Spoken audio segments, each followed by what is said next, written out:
Importante, magpalista sila at utang ngayon ng gobyerno. Good news para sa ating mga lolo at lola.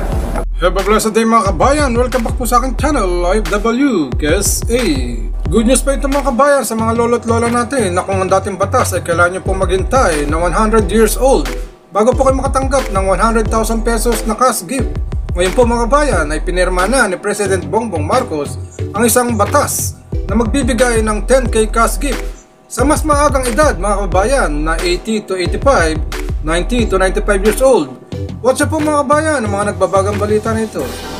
82 years old na si Lola Corazon at natutuwa siyang mabalitaan na pinirmahan na ni Pangulong Ferdinand R. Marcos Jr. ang batas na nagpapalawig sa Centenarians Act of 2016 sa ilalim ng Republic Act No. 11982.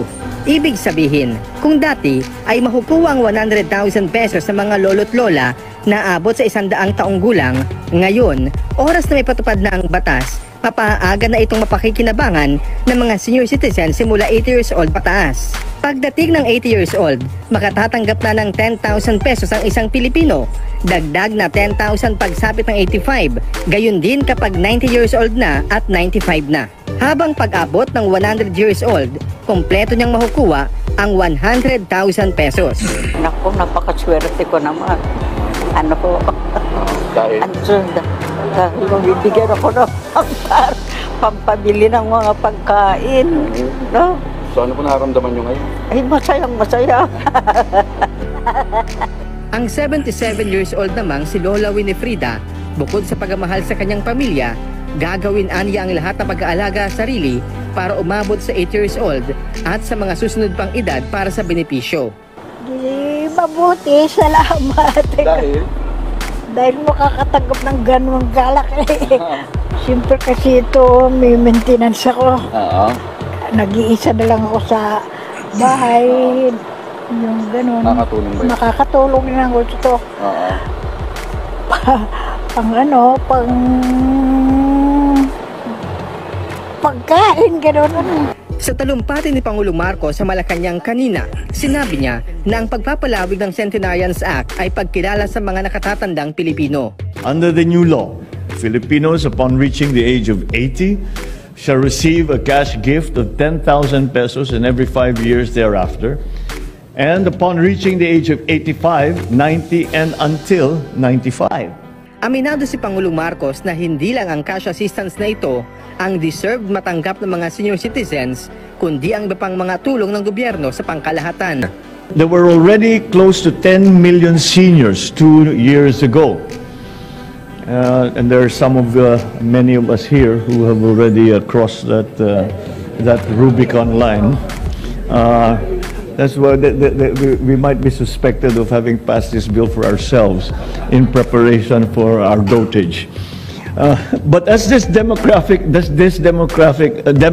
enlarges, the societal facilities that attend to them should be expanded as well.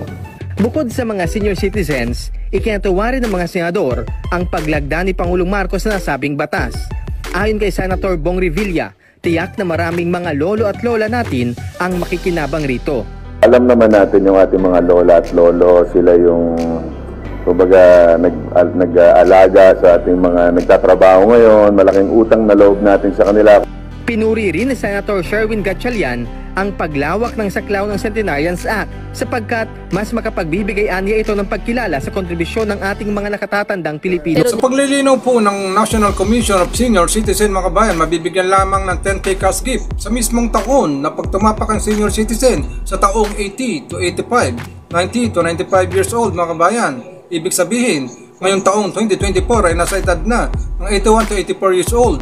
Kailangan pa uli nila maghintay at tumapak sa edad na 85 years old upang makatanggap po uli sila ng 10k cash gift mga kababayan. The National Commission on Senior Citizens. Ayon po kay Senator Bong Revilla ay hinihingayat niya ang mga senior citizen na magpalista na po sa National Commission of Senior Citizen na magbe-birthday ngayong taong 2024 sa edad sa eksaktong 80 to 85, 90 to 95 years old na magpalista na upang makatanggap sila ng 10k cash gift sa susunod na taong 2025 mga kababayan.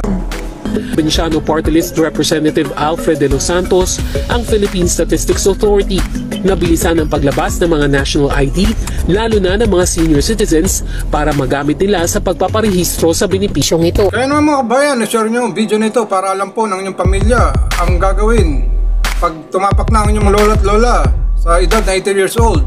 Mga kabayan, ikaw bilang mamayang citizen at Pilipino, kay ikaw ang tatanungin, dapat bang mas pababain pa sa edad na 70 years old ang bibigyan ng 10k cash gift upang mas marami pang makinabang mga kabayan?